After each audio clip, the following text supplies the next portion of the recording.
Welcome. It's Armchair Pundits, weekend review. Oh, look at someone's happy. I dislocated my thumb, bro. I can only do this for another week. Listen, before anyone tries to get a bit happy, yes, Liverpool lost this weekend, so there's no full house. Before when someone asks, "Oh yeah, we got a full house this week, didn't we? Or did we? Nah, it's not happening this time. It's not happening James this time. is out here trying to intercept. Yeah, bro. Do you get what I'm saying? Yeah, bro. Don't throw the people off, man. Don't throw the people off. On it. To be fair, it's a long time since we've had 3 winners in 1 week. James, do you mind if I start? How was your weekend, James? It was alright, Went to watch my son play football. He scored a goal yesterday. We're talking Prem. I'm talking Prem. I'm glad your family are good. Prem's alright, bro. Oh yeah. Sometimes you can't win all the time, innit? You got to go through a bit of struggle to see what it's like on the other side, innit? Oh, so we're going through that little period now where last year we had fun times. Now we're going to try and see how it's like to be Man United, and that was still that was still the Klopp era, and you know it. No, not really. I enjoyed Klopp era from start to finish, bro. Even the post Klopp era, because Slot was on his coattails. Even the post last year was great too. so now we're back to the Brendan Rodgers era. But how are your weekends? Mine was good on one side and a bit annoying on the other side. Winter's officially here, boy. That heating's on. So. Oh wow, that's why you haven't got a scarf. No. Touche. Lee, how are you? Yeah, all good, man. Nice to be back after a couple of weeks, but yeah, man, glad to come back to a win, which is nice. A good win at that. Yeah, one he wasn't expected either, boy. Yeah, man. Look, we haven't won at Everton in like 7 games, so my prediction of a draw was warranted at the time. But yeah, for us to be the first team to beat Everton in their new ground, something we needed to do because everyone seems to get 3 points at Tottenham Hotspur Stadium right now. So, boy. For real. Okay, well, for those watching for the first time, thank you for watching. Hit that like button. Subscribe now. No point subscribing later. Subscribe now. And also hit the notification button. So, you can also see on the screen where you can find us on our various accounts. Instagram, TikTok, Twitter, or X as you want to call it. And obviously YouTube. So, without any further ado, we will move on to our quiz question. And this week, it is based on a player.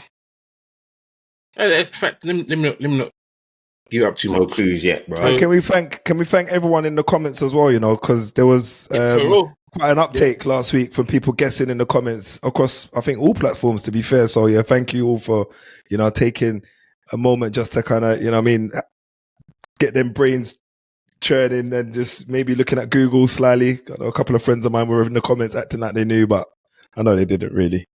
And keep on commenting, because in the upcoming weeks there will be a prize coming up for successful answers.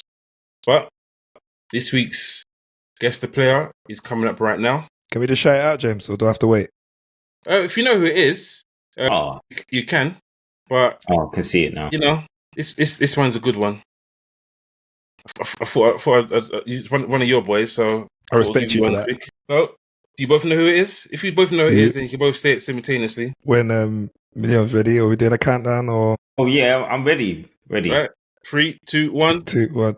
Van der Sar. Yes. Cool. Good. We'll move on then. Hopefully, for those of you who are watching, you got it quickly as well. That's one of the shortest paths you've given so far. Yeah, no. It was a short path. I thought, you know what? Let's just see. So we'll move on to the next thing on the agenda, which is our predictions table. And there wasn't much movement from on it. There wasn't any movement, to be completely honest. As you can see, what am I doing down there? The scores, the points we got were quite even. So no one got a correct score. Well, there's a long way to go. 29 games left to go? There will be a lot of twists and turns and a lot of changes as we go along. But Congratulations to Daryl. He's still top. How much is he paying you? Bruv, nothing.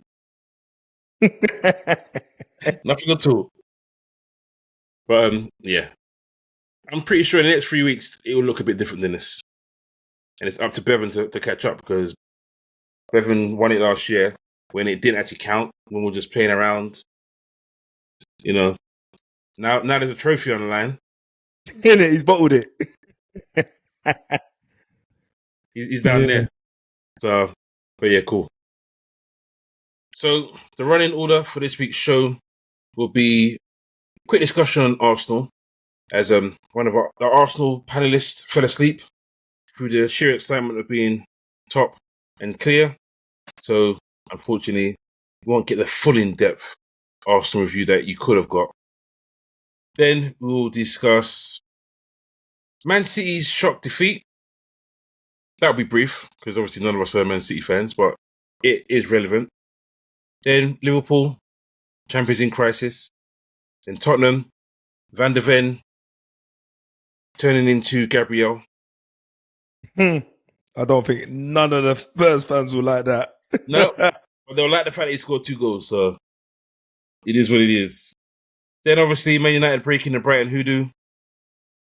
And then elsewhere what happened, we'll briefly discuss other teams. The shock result of Sunderland, etc., etc.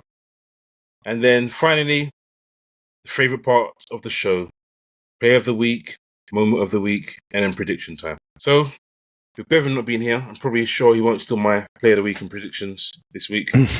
So, Arsenal game wasn't the best game to watch, but when you're going for a title, does that really matter?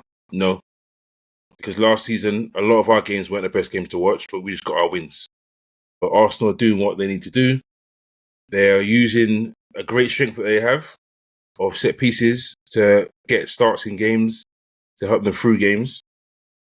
Right now, with a team that's lost 4 in a row, I wouldn't mind having that same skill set right now. But a 1-0. Some might call it luck, though, James. Do you think it's luck? Mate, Arsenal are boring right now, bruv. But they're solid, and that's what Arteta's wanted the team to be, solid. Like, you don't have 8 defenders for no reason. He wanted the team to be solid. They're solid. They don't concede goals. It's been the case for the last few seasons. They've conceded very few goals each campaign. And I think playing against Palace, who are also pretty good defensively, apart from maybe the last game, it was always going to be a tight one for them. But in the end, I don't think Crystal Palace registered a shot on target the whole game. Did one? Okay. Well, that would have been nice. And Nketiah scoring. Was it before the 1-0? That would have been... No. He came on as a sub. Oh, okay. He came on as a sub. But it was good for Eze. Eze scores the winning goal. Decent goal as well. Yeah, decent goal. Celebrated as well, which is a lot of people don't. He didn't celebrate widely, but he did his normal celebration, praising God, etc. It was good in that regard, but listen, I don't want to be too critical, because all you need, as we said from the beginning, you need to win games at this stage. Yeah, 3 points is 3 points, no matter how much it comes. Yeah, while their team is still building, they're getting injuries. Saliba came off injured. Mascara had to come on. But they've picked up 22 points. And they're clear of the chasing pack. The team that was second, that some people were sitting there thinking, well, if Liverpool don't win it, then please let it be Man City. They came unstuck. And Liverpool lost again. And now it's up to teams that we don't expect to try and catch them. So it's going to be... Let's hope it gets interesting anyway. Let's hope it stays interesting. That's not what you were saying last season, though, was it, James? I know, right? Well, why would it? I don't want it to be interesting. But at the same time, last year, as you remember, you guys kept telling me the league was over. And I was telling you it's not. Because we knew it was. Leon was the first one to call it, though. Leon was like, this is done, mate. He called it back. I'm sure he called it like November. I predicted Liverpool to win the title last year. Literally. I mean, look, I don't want to do Arsenal too much of a discredit, even though I don't, There's no discredit needed, man, honestly. Yeah, but, they did hit the post a couple of times yesterday as well, Leon. Do you know what I mean? The game was probably... It was still boring, but they hit the post a couple of times. Yeah. And they had a couple of sighters that you could argue on another day would have probably nestled in the back of the net. you know, they've done a little bit more than what they did in the previous game, but it's still like the 1-0, it kind of makes you feel a little bit uncomfortable in your seat. Do you know what I mean? It's like, yeah, I think Arsenal fans will be feeling a little worried, obviously, that they're not sort of flowing, because there are going to be games where things won't go your way, and it's those ones where you kind of need your team to be able to pull something out of the bag. So the fact that they are still quite reliant on set pieces will make them a little bit uncomfortable. But right now, because of how much their rivals have dropped off so far or dropped points, I guess for them, they can see that there's still work in progress for them. They've built a lot of players. Zubamendi's come in, he's actually done quite well for them. Eze's come in, got his first goal in the league, which is good for them. Gyökeres is still trying to figure out his Premier League form, but ultimately they're top of the league, and they've got a little gap between them and the real chasing pack. So yeah, well, 6 or 7 points ahead of the real chasing pack. But I don't think they'll be that worried, because when you sit back and you say to yourself, okay, we've conceded one shot on goal in 3 games. Are they really going to be that worried? They're not. They're not. They're controlling everything at the moment, aren't they? In the games that they're playing in. So listen, I've had enough talking about Arsenal. Let's move on. So we move on to Man City. Shocked today by Villa. So boy, we got Villa next, and Villa put out a shock against Man City. So it's not looking good for Liverpool. But 90th minute goal disallowed for, I think it was handball for Haaland. So otherwise they could have at least got a draw. But it ends Haaland's 12-game Premier League goal scoring streak. Kind of a streak today. He scored. No other player scored as many goals as he has done this month. It's just crazy. But I think we said it last week, and we put a short out last week, that for Man City to win the league, Haaland's going to have to carry them on his back. And if he doesn't score, where are the other goals going to come from? Yep. Well, it's strange, because obviously I think Marmoush has been kind of injured, hasn't he? So far. So I think he just came back in this game. So I think he will definitely help provide some goals. But you're looking to guys like the Fodens of the world to contribute again, which obviously when he had his player of the season campaign, he scored something like 20 goals in all competitions. This time you're kind of looking for him to get back to that sort of form. Mm-hmm. We don't really know what happened last season, but for them, they'll be hoping that he can get there. Oscar Bob, Savinho, those guys, they haven't really had a season of scoring many goals. Oscar Bob was obviously injured for most of last season. Yeah. So we don't really know whether it's in their repertoire to score a lot of goals. So Haaland is really the guy for them, but they're going to have to get goals from other areas because they can't rely on just him. They really do need others to chip in. I mean, what was his record? 40 goals. 40 goals doesn't win you much in the Prem, as in a team. So they do need contribution from other players. So yeah, once he doesn't score, you do wonder where all those goals are going to come from. And you saw today with Villa. We know that Villa are a good outfit. We know Unai Emery knows how to set a team to go out there and win. They had a really slow start to the season, I think. They were actually quite good in pre-season. It's kind of had the opposite effect on them, where they've had a good pre-season and they've come into the league and started really slowly. But you can see, obviously, they got a big win last week against Spurs, and then another big win this week at home to Man City, and now they're back in the kind of position that you would expect them to have been at the start of the season. What a time to find form, man. I know. Yeah. And the funny thing is, just a correction, I think Haaland's goal was disallowed for offside. Was it offside? Okay. Yeah. It was one of the City. I think it was Marmoush was offside. Okay. Yeah, because he crossed it in, and Haaland tapped it in, but also almost damaged his jewels. Yeah, his jewels. Yeah.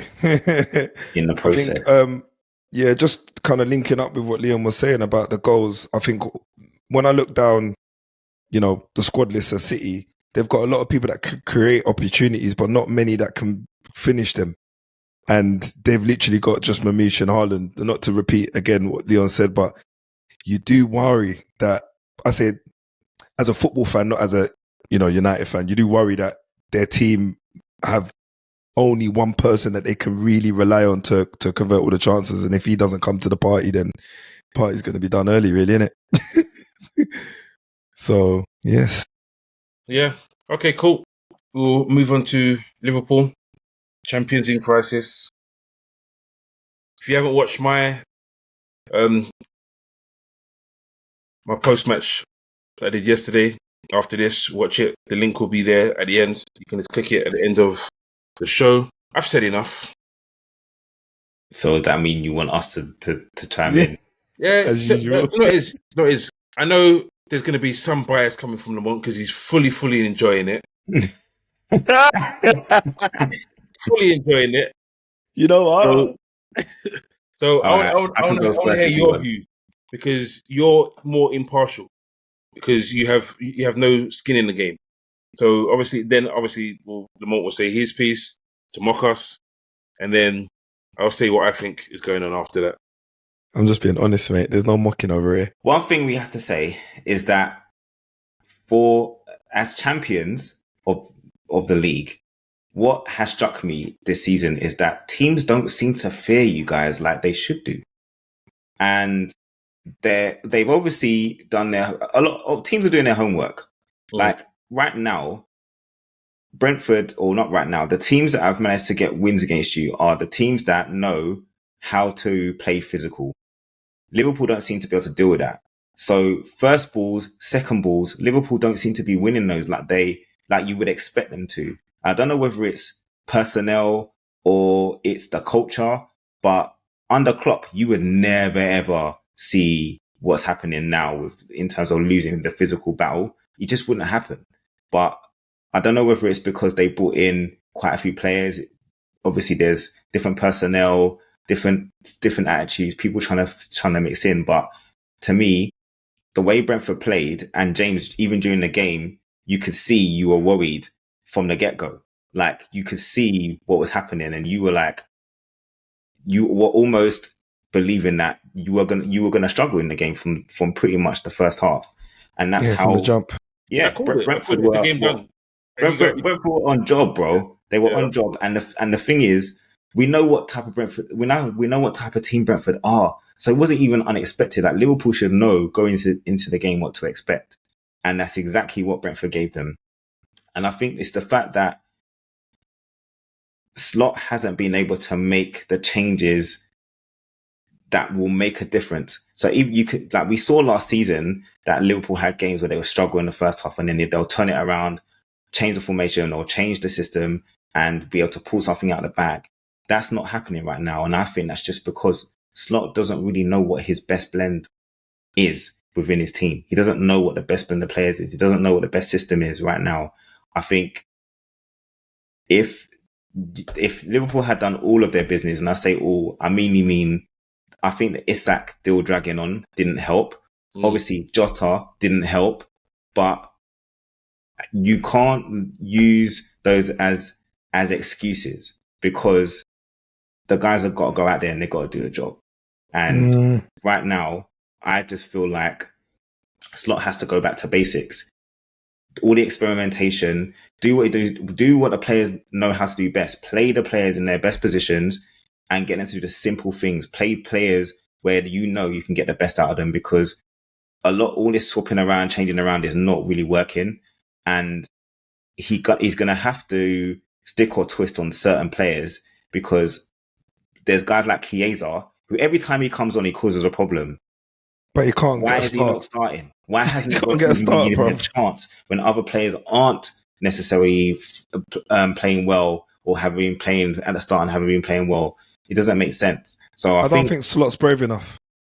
I don't think it's got to do with bravery. I just think he has favourites and trusted players who he feels like he can trust, and that's who he goes with, rather than being, you know what, this guy's come in and has made a difference. Let me just give him a go at the beginning, because him trying these other experimentation of playing players out of position, playing Soboslai right back. Obviously, he didn't do it this game. Conor Bradley played, But it was obviously disappointing for Liverpool that, you know, they got caught out in right areas again. Realistically, they have to decide what their backline is going to be, because all this swapping around between Frimpong, Bradley, and then I think Kirkish has probably played more often than not. He started every Premier League game. He started every Premier League game. Yeah, exactly. So Kirkish should pretty much play, but they need to have their central defenders are obviously first choice. But is there an argument that maybe because Konate hasn't played so well, that Joe Gomez shouldn't be playing instead, and going with a standard back four, not changing it around and starting from there? Because at the moment, it's defensively where you think Liverpool shouldn't be. They shouldn't be this bad, especially at the beginning of the season, especially with the personnel they have. They shouldn't be this bad. But I think James will say it, and we know that it's one of the things that he said at the start of the season. They still needed a defensive midfielder. They needed. Yeah, I don't know if that's just it though. They're struggling to score goals though, Lee. Like again, the only team that they've really exploded and done a number on is Frankfurt. Other than that, I don't think none of the wins have been comprehensive, in my opinion. Again, you might say that I'm trying to draw you out, but I'm being honest. Like when you're watching the games, I'm looking at Liverpool and they're almost unrecognizable from last season in regards to just in front of goal being clinical and just killers. And you could argue that, you know, the likes of Salah and Gakpo are not necessarily doing what they're meant to be doing when they get their opportunities. Obviously not, because you guys are not scoring the chances that you should be. But the distractions in the summer and also the fact that they're not starting well, I feel like that's got a massive thing to do with it. The reason why I want to agree with that is we scored 16 goals. How many goals do you think Arsenal scored this season? I don't know, what, 17? 16 goals. How many goals have Bournemouth scored this season? 16 goals. Tottenham, 17. Man City, 17. We're scoring enough goals. But then I'll say defensively, definitely. We've conceded 14. It's not that we're not scoring enough goals. We've conceded 14 goals in 9 games. That's the problem. But I feel like you guys... We've scored enough goals. Right, so what I was looking at in the week, I was looking at Liverpool in the last, say, 5 or 6 games, they've conceded in the first 15 minutes. Yeah. Literally. And the only time that they've been able to rise up and punish the other team was against Frankfurt. They couldn't get a win against Brentford after they scored first. They couldn't get a win against United after we scored in the first 2 minutes. They couldn't get a win against Chelsea after they scored in the first 10. They couldn't get a win against Galatasaray, and they scored in the first 10 minutes, 10 or 15 minutes, and they couldn't get a win against Crystal Palace. The last time you guys got a win was at home to Southampton, and no, you guys scored first in that game. Can't be Southampton. And then Southampton. It's not the cup. Yeah, again, but I'm just talking about your last. Yeah, I'm just talking form wise. Yeah, I apologize to the people who's watching, but I'm talking games in general. Just looking at, there's nothing distinctive things that I can see other than when you guys are conceding early, you're missing the characters in the dressing room to kind of really galvanize your boys and say, right, listen, we need to punish them in front of goal.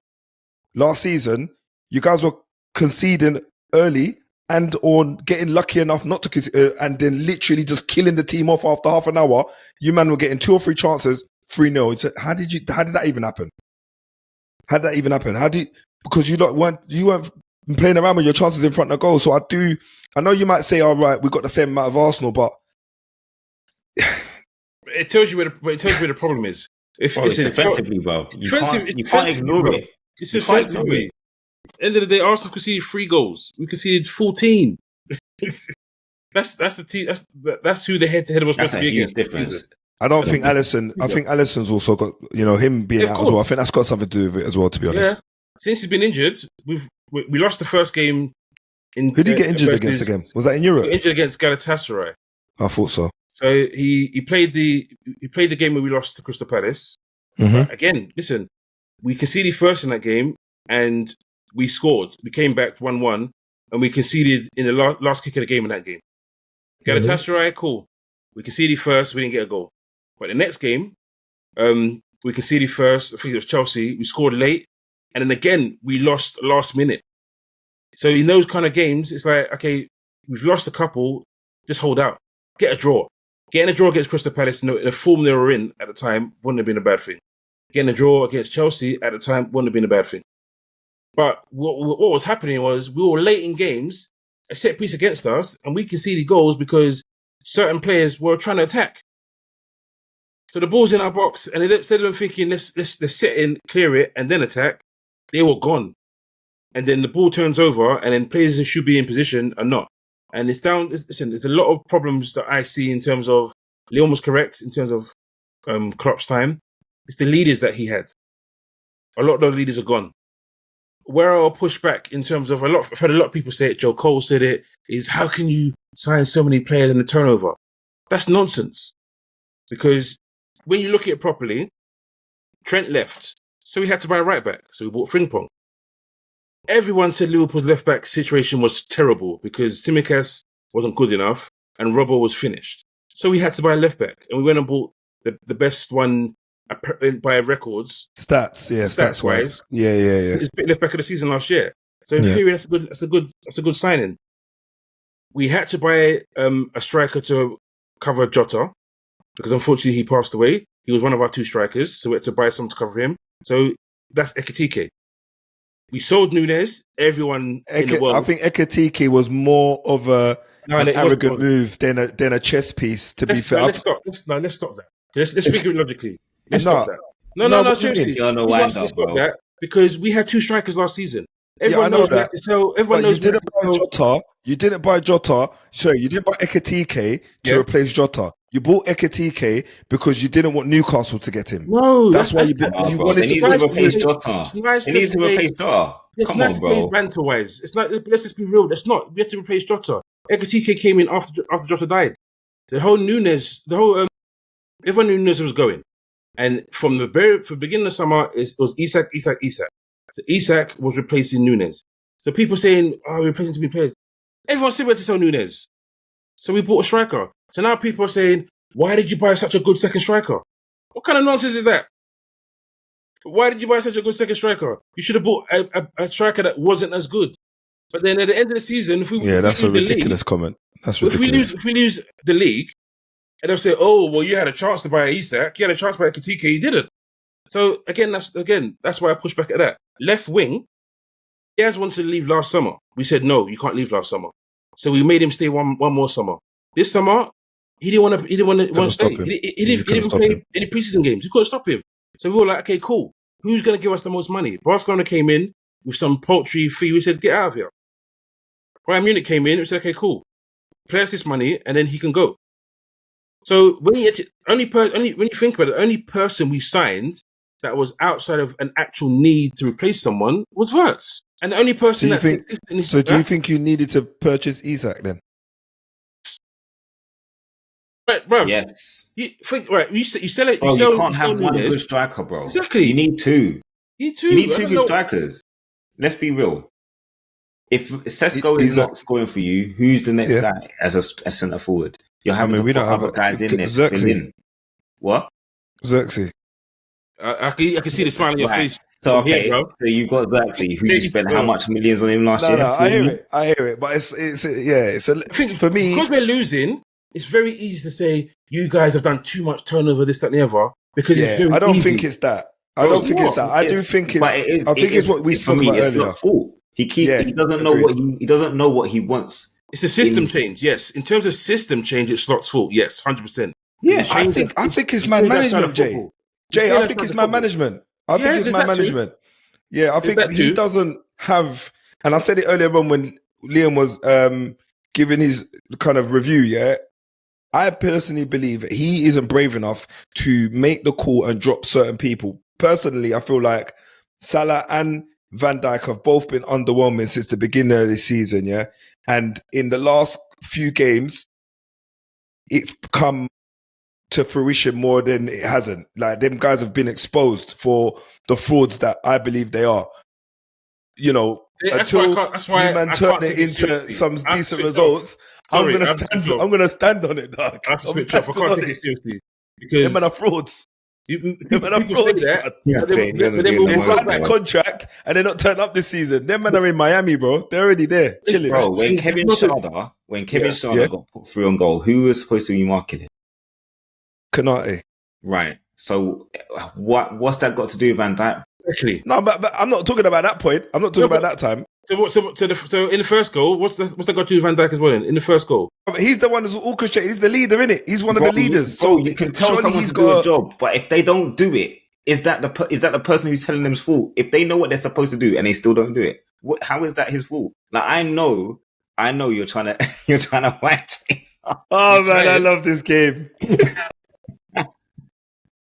You see what 3 wins on the bounce does to people. trust me, bro. 3 wins.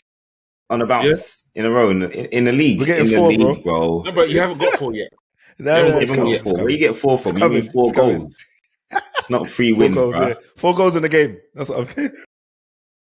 But yeah, You know what's mad is obviously we're talking like Liverpool are obviously have it that like 4 losses in a row is wild. If it wasn't for the fact that you got the 5 wins at the beginning, it would be pretty much done deal for you guys. But you're still only 7 points behind. It's still a long way to go, and you've got time to fix it. Slot's got time to fix it, and he's got the personnel to fix it. But what he does need to do is figure out what he's going to do and stick with it and stop flipping playing all this experimental people square pegs in round holes. So I've already called it. Title's done. My new objective for the season is to make sure we finish 3rd. 2nd or 3rd, that's the new objective. I don't think the way, because I'm not 100% sure where our next win's going to come from. We may draw some games and get the odd win, but in terms of consecutive wins, I don't know when we're going to get consecutive wins right now for me to say we're still going to challenge Arsenal. So for me, title for me is a long shot. We just have to make sure we get top 4. And if people will laugh, you spent 450 million and you're after 9 games, you're already conceding a title. Circumstances change, end of the day. Circumstances change. I think it's too early for you to concede it right now. It might be, but it's the same way last season when you guys were saying the title was over and I was saying it wasn't. And it was over. Yeah, no, but it was. So we were right, not you. If I don't feel... We were the ones that were right, not you. Yeah, if I don't feel that, I'm not going to sit there and say we're still in it. I hear you, but it's not over, bro. Well, I hope you're right, because you were right last season, so I hope you're right this season. But anyway, that's enough. We are the only losing team this weekend on the panel. So we'll move on to Vanden, Brace, Rocket Spurs to 3rd. I bet you wish you could play all your games away from home right now. Say again? So I bet you wish you could play all your games away from home right now. Obviously, it would be bad for you because you're a season ticket holder, but at least your team will be winning every week.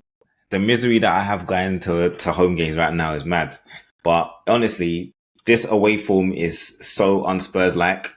We've never been in a position where we've been this good away from home. I say this good in inverted commas because I don't feel like we've played excellent, but I do feel like the game plan suits, or playing away from home suits the game plan that Thomas Frank likes to play, which is basically to be solid, soak up pressure, and try to get goals from set pieces and counter attack. And that's the blueprint that he had at Brentford. He's got better personnel to be able to do it with, and we are definitely a much more solid outfit, which has definitely played into the fact that we've actually got a decent defensive record. Like I think we got 17 points, and I swear we finished with 35 last year in the league. So we've already in 9 games almost got half of our points tally from what we had last season. So I think there's a lot of I think there's some discontent around the football that we're playing amongst some of the Spurs fans, but realistically, he's doing what he needed to do, which was to build a solid base. And I think once we continue on that path, then we can focus on playing better football going forward, because last season we didn't have any balance. We were literally defense and attack, and well, you can call it a defense. We never had any defense really, but We were good going forward, but we could not stop a nosebleed. We were terrible. So to me, right now, Thomas Frank's doing what he needs to do. He's made us a solid outfit. And if he continues to do that and we can pick up points, great. I think we do need to improve at home, especially. Our home form has been bad, not just under him, under Ange as well. So there's work to be done. And I think that's to do with being comfortable playing on the front foot. I think that's something that we have to get used to. Having control of the ball, being able to carve chances out. We haven't really done that at home. And when we do seem to get some chances, the players just seem to kind of freeze in the moment, or make a bad decision in the final third. So happy with the result, happy with the league position. If you ask me, 9 games in, you're third, you're going to be happy? Yes, more than happy. So yeah, happy with where we are so far. You know what? I've got something to say to you there, yeah? Because you're such a modest character, okay? Now, James just made a comment not long ago, right?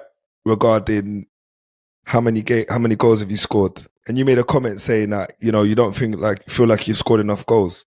No. Scored one more. No. I said the football, not the goals. So we're scoring goals. We're scoring goals. I mean, mainly from set pieces. No, but do you know what? So what? It doesn't matter. Right now, bro, as I said, right now, we're third in the league. Yeah. So if you ask me... and your defensive record isn't bad neither, Lee, to be quite honest. It's good. I'm only being modest because I'm a Spurs fan, and it all comes with the territory that after every silver lining, there's a dark cloud. Yeah, I know you mean. Yeah. You don't want to talk with your chest too high because I know that my team is capable of disappointing me at any given moment. So I'm used to it. But realistically, I'm happy with where we are.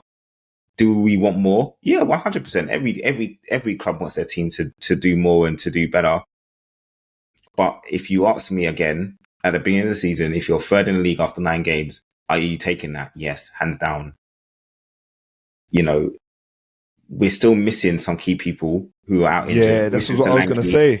Missing Madison, missing Kulusevski. Those are big players and players who are capable of creating chances and scoring chances. So the fact that who knows where you would be if they were in the side? Who knows? Say that again? Who knows where you guys would be if they were in the side? Because obviously you'd have more competition for places, and also you'd have more quality. Yeah, so 100%. On two counts, you man arguably would be definitely flying a lot higher. I mean, Thomas Frank, for someone that's just come in the summer, I'm right? He came in just beginning of the summer, right? For someone that's coming into the summer, I feel like he has the support of the team. Like they back him in like what he's trying to deliver. Do you get what I'm saying? Yeah. Deciding not to start Moani and or to start him, deciding to start Xavi and or not to start. Do you know what I mean? Like he's making the changes. He's rotating the team. He looks like, he's just getting on with it. This is the job.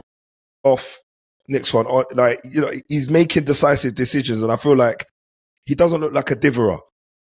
Do you get what I'm saying?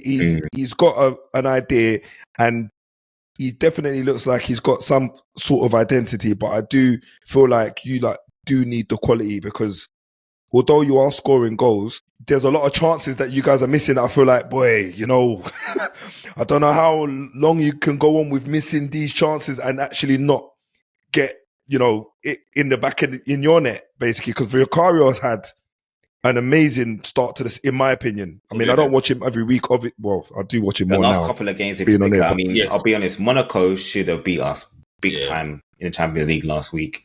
Really, really, it was really, really pretty dire, embarrassing going forward. But, we held out for a 0-0, and ultimately Vicario is the reason why we managed to stay in that game. And he made a couple of saves today after we went up 2-0. To start, I think there was one for a bicycle kick from Beto, which was a great save. Mm-hmm. And to me, I mean, he has had criticism in the past for not being so great on set pieces, but his shot stopping is pretty impressive. And right now, the form he's in, he's definitely one of the reasons why our defensive record is as it is right now. So yeah, man. As I said, I'm happy. We're happy where we are right now. It's early. It's an early change. A lot of change. You know, we've lost. We've got rid of Daniel Levy. I say got rid of, but yeah, they got rid of Daniel Levy, which a lot of people were hoping that we would do. Now it's for the new ownership group to be able to push this team on, and hopefully we can get to January, still be in this Champions League hunt and be in the hunt in the Champions League itself. That we're still, I think we're in mid-table right now of that league. So yeah, we want to obviously try to push for that automatic position, but there's so many bigger and better teams than us that I don't expect us to get in the top 8. But if we make it to the next round, the first knockout, I'll be happy with that. And yeah, if we're in the mix come January, you can bring in that's some what I more was going to people. say. It opens up the doors in January, innit? Yeah. If you're in Champions League in January, I definitely feel like people might think, you know what?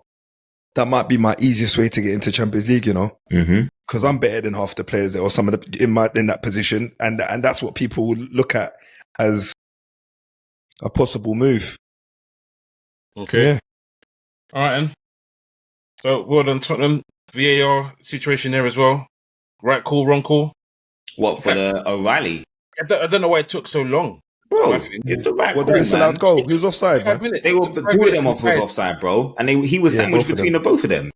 Yeah. It was so weird it took 5 minutes. But even when you said the set piece earlier, I feel like a lot of the set pieces, I say a lot, some of the set pieces that I've witnessed, I don't think Vicario gets enough protection from the Spurs players. I said that I don't think so many times. Have you said that as well, Lee? Yeah. Last season, Yeah, they don't. there was a time where we didn't even have a man to help protect. He was just... Yeah. And arguably, it could be him going, no, I don't want the protection. Because sometimes when you have an extra player there, it restricts the keeper's movement of being able to attack the ball if they want to. Okay. So there's an element of that. But yeah, I think you should have protection. And ultimately, you tell your player, this is what I need you to do. Get out of the way at the right time. But make sure you clear a path for me to go and get that ball. Okay. All right. So, Man United time. Breaking another hoodoo this week.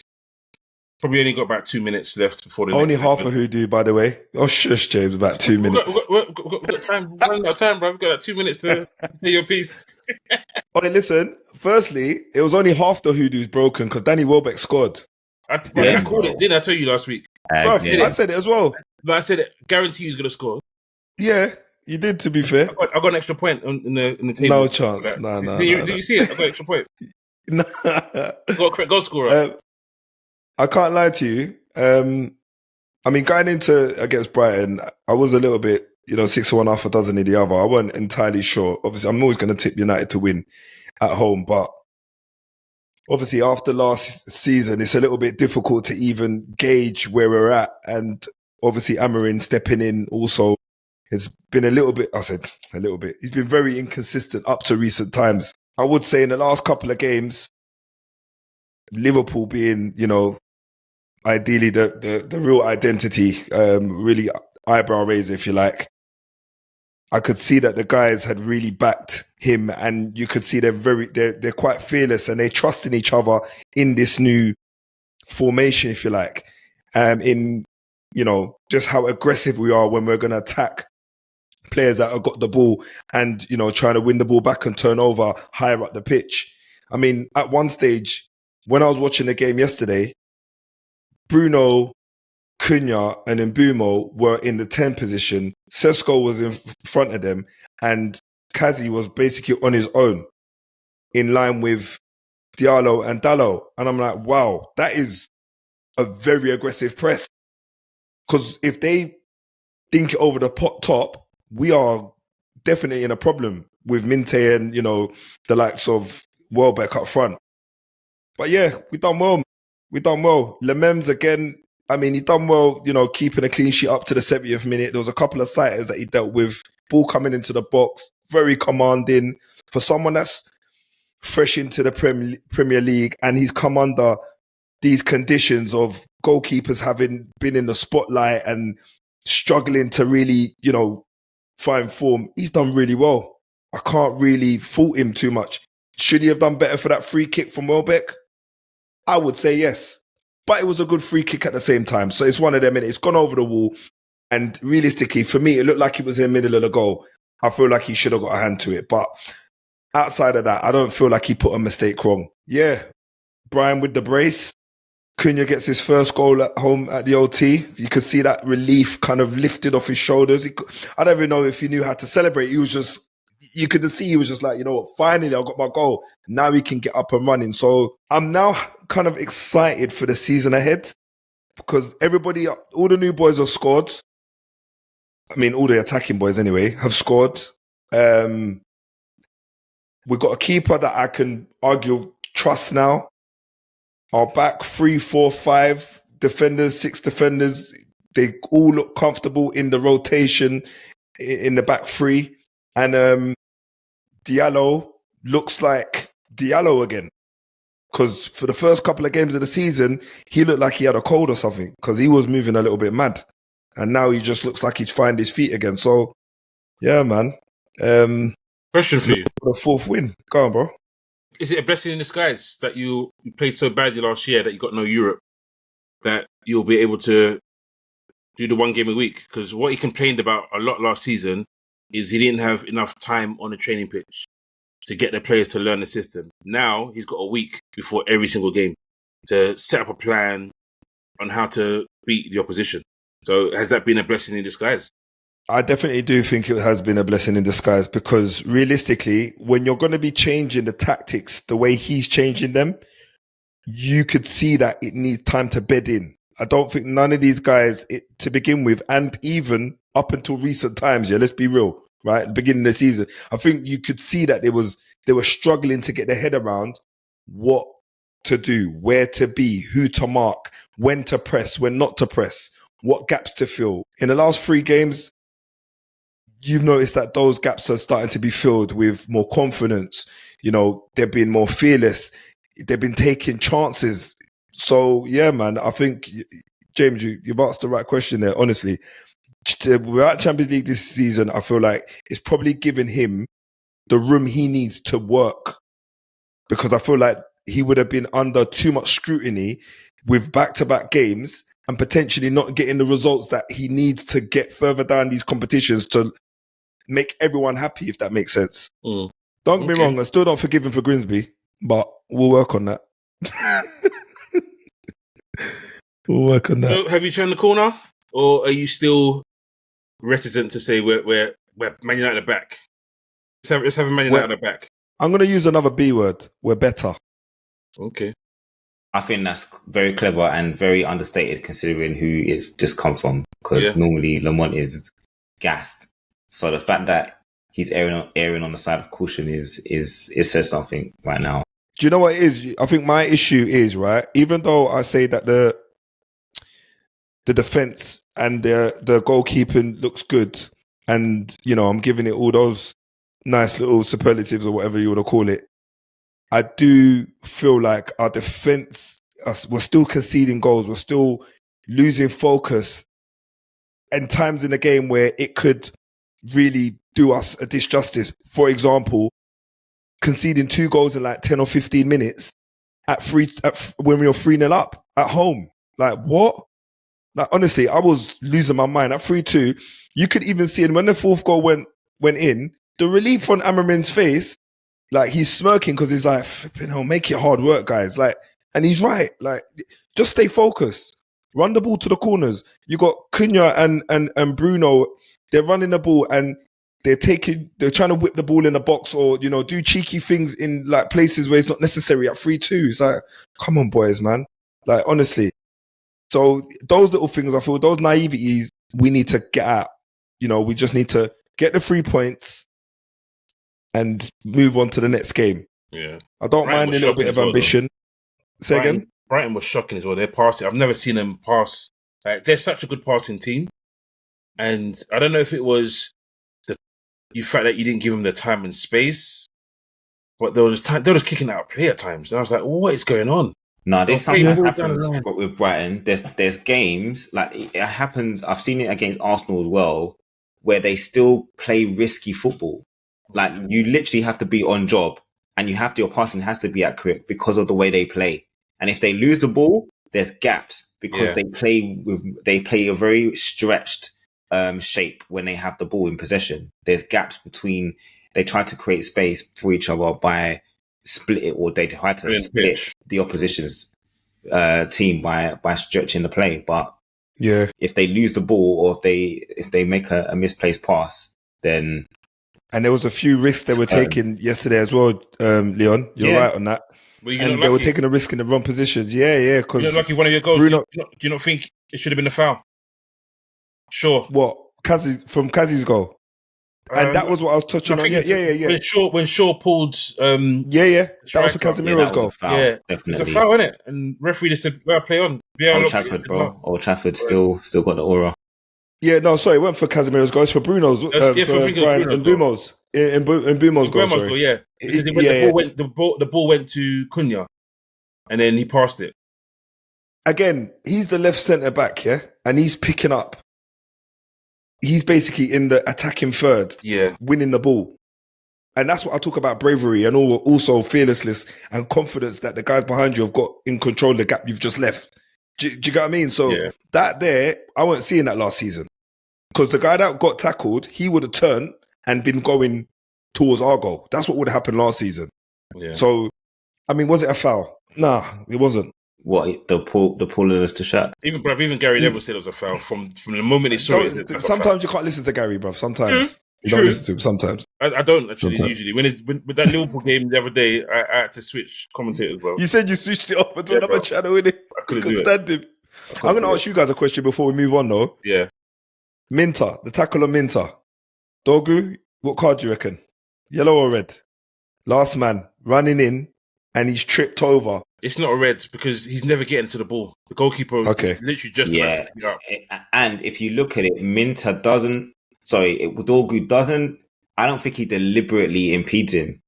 And he even tries to stop, to be fair. And the ball was gone. I think the important thing was the ball was gone. He was never going to get there because the touch. That's why Minter slowed down.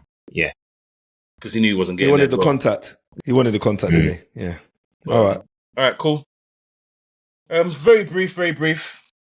Chelsea, one of the shocks. We've all kind of said this season that Sunderland would be surprised. They spent a lot of money, but they've done well winning that game out of nowhere, away from home. A really good performance, stoppage time winner. One of your guys with the hold up play. It was one of your guys to watch. The Sunderland striker, Robbery, yeah. No, but honestly, that last goal. Please tell me you got two of your centre backs there. Listen, engage. Time to make a cup of tea whilst holding the ball up. They never even engaged, bro. Mate, they didn't even make it hard. I don't know for him to hold the ball up. I'm gonna be real, Leon. If that's me and you, yeah. I think someone's getting a penalty. I think he's going to get a penalty. Something's happening. There's no way he's just going to hold man off like that. Bro, and you're just going to be watching, waiting for two man to run in. The ball's there. I'm getting the ball, bro. Someone's winning it. It doesn't make sense. It doesn't make sense. But to me, that's naivety. Yeah. It's naivety. Just watching. Yeah. Just watching because he had so much time. He was waiting for ages for the guys to catch up. Ages. But you know what? Fair play, man. The finish was quality, though. Yeah, it was like Rio's against Newcastle. It was his first time, just tucked it into the corner, bro. Keeper was I can see what you mean. Static. Okay, almost time to second. Quietly and efficiently, they've moved up to second spot in the league. And some people who are calling for Slot's head, yes, some people are calling for Slot's head already want Areola as his replacement. I'm not one of those calling for Bournemouth. Areola from Bournemouth. Ain't he been tipped for abroad? I suppose he wouldn't be now with Xabi Alonso there. I don't think he's been tipped anywhere else. No. But listen, they've probably played. Not trying to be a bad man towards Arsenal. I think they've played the best football out of all the teams so far. Bournemouth for me. I think they've been exciting. And I've been very impressed with how they played. Obviously, not as strong defensively as Arsenal, but their attacking play it's been really good. It's been a joy to see this season. So it's going to be interesting to see where they end up. Are they going to be like Nottingham Forest, and be here, and at the end of the season fall off. So I'd say watch this space with them. So we'll move to the end of our show, and we always end it with Player of the Week. So, Lamont, who is your Player of the Week this season? It'll be Brian with the brace. Yes, fair. I tell you, the close second was going to be Van der Ven, to be fair, because there's no way a defender should be getting the brace, in my opinion. I mean, look, credit to him because he done the right thing, but yeah, Van der Ven is a close second for me. But yeah, Brian with the brace, man. Leon? I'm definitely picking Van der Ven, bro. He's got a clean sheet. He scored 2 goals from set pieces. He's single-handedly won the game for us against Everton. Obviously, the goal for Sarr kills it off, but it's Van der Ven's 2 goals that basically deads that game and makes Everton have to come out and try and score. So yeah, definitely Van der Ven for me. Yep, same. Everything you said, in all honesty, not much I can say more to that. Van der Ven performance helped my fantasy football team as well because I had him in my team. Me too. It was dreadful. Gave me my win in my head-to-head. So thank you very much. Not sure if it helped Lamont in his fantasy football team, but we move. Mate, struggling. We move on to... I missed a week, man. You missed a week? Yeah, man. I just missed I thought I pressed submit or save and it's just, yeah. Anyway, I'll catch up, I'm sure. Okay. All right. And moment of the week. What was your moment of the week? We've had a few good bits and pieces that come this weekend. Some today. Some Can I be honest? Yeah. My moment of the week is the last thing we spoke about. Robbery. Holding off that was the Chelsea defence on his jack. Is that your moment? That part? Okay, cool. That's your part. No, that part was my moment. Don't get me wrong. There was a couple other bits, but that particular, I was just in shock at that level that everyone's just watching him. Just hold one guy. Like, I know he's strong, but gee. For me, it's just the winner itself. The fact that Sunderland went to Chelsea and got a win, like it summed up the Premier League. No one is expecting Sunderland to go to Chelsea and pick up a win. And not only didn't they start the game a goal down? Yeah, didn't Chelsea go down. Yeah. So they've come back 4 minutes, a goal down to win 2-1. That's saying something. And the fact that they're doing that, they've had a few other impressive wins this season. But, they look like a good outfit and look like a solid unit and can see them, pushing for a mid-table finish, really. And they got some quality to come back as well from injuries and so on. So don't forget that. They did really good. I mean, I think a couple of people said it at the start of the season or beginning of pre-season that their signings were really good. They brought in a lot of experienced players into the team and paying off. They're a fourth in the table above Liverpool. Imagine. So that was mine, but I will have to quickly pivot and find a different one. So as it was a moment, I'll go with the winner from Matty Cash on his weak foot against Man City in a game where Man City really need to win that game really and truly to keep the pressure on Arsenal.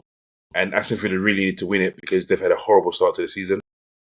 So yeah, Matty Cash banging it from outside the box on his weaker foot. That is my moment of the weekend. Honourable mention to Eze though. Decent goal from him, to be honest. I think Bevan would have called that, so I'm going to do that in honour of the sleeping giant there, Big Bev. So yeah, man, Eze, definitely. Okay, so to the final bit of the show, and we will do Game Week 10 predictions. So Lamont is picking from first game, Burnley versus Arsenal. Arsenal are flying high, and Burnley, despite their recent win, may struggle to contain the league leaders. Their home record is very good. So they've lost one game, and that was to Liverpool in the last 13, 14 months. But Arsenal, realistically, let me not do my prediction, it's yours. So what is your prediction? I think it's going to be another Arsenal win. I know it's away from home, but to be quite honest with you, I don't know if Burnley have got what it takes to beat Arsenal. So I'm going to go 3-1 to Arsenal. No, you know what? Do you know what? It's at Turf Moor. So, you know what? I'm going to say 1. Oh man, I'm so far down this table, bro. It's messing with my brain, bro. I swear to God. It's like I need to get somewhere. You don't do, bro. there's more than enough level-headed. time for you to catch I up. know. Got time. All right, look. Level-headed. Or I'm even helping you. Don't be 1-1. level-headed. 1-1. 1-1. 1-1. Okay. 1-1. Yeah, 1-1. man said be level-headed, man. 1-1. Bro, I messed up, man. I'm telling you. All right, Leon. 1-0 or 2-0? 2-0. I'm going 2-0. Embarrassing, bro. Am I second from bottom, man? What is that? 2-0. I did. Yeah, 2-0. You sure? You sticking with 2-0? Yeah. Okay. Daryl has given me his. So Daryl has also gone 2-0 Arsenal. I don't know if I'm going to mess myself up now, because 2-0 Arsenal was mine, but I don't get nowhere by copying Daryl. So I'm going to have to go with Arsenal. Arsenal 3-0. Raw. I don't want them. This is the thing, though. Both 2-0 and 3-0 I had in my head, but I just fancy Burnley to score, bro. I don't know why. I don't know why. Maybe it's just Arsenal because I don't like man. Arsenal. I think it's because I don't like Arsenal, bro, to be honest. It's just whether they're going to, It's away from home. It feels like it's a 1-0 game, you know, but yeah, 1-0 this week. You reckon? That's what I said, 1-1, but it's like, I'm also thinking it's Burnley, innit? You know what, It's one of them, innit? Let me let mess myself up. 2-0. I think 3-0 might be stretching. All right, cool. So next game. Let me not copy Darryl, and then he copied Darryl anyway. It's another week actually where we're all playing on Saturday. None of us are playing on a Sunday, but we will still record on a Sunday. Forest have been in poor form. Luckily, the new manager's come in and he won midweek. But 2 penalties though, to be fair. But Man United are on top form, and up until recently, you're getting your points away from home rather than at home, weren't you? This is true. Do you think you can get the win? Yeah, I do. I do. I'm going to go away from home. I'm going to say 3-1 United. Okay. I had 3-2 in my head, but I'm going to say 3-1. Fancy I'm scoring some more goals. Lee? 1-1. 1-0. Daryl has gone 3-1, just like you, and I'm going 2-1. Hopefully, I don't regret it. The way Mbeumo's finding form, it could be a Mbeumo show. And Cunha, don't forget him now. He's off the mark. Cunha's off the mark as well now, bruv. So that's going to be a dangerous thing, I'm telling you. Yeah. Maybe 2-1's too light. Maybe 2-1's too light, but I don't know. Actually, let me be extravagant. I'll go 4-1. Let's go 4-1. It's the little cackle that got me, you know. Spurs. Let me change mine. 2-1 Man United.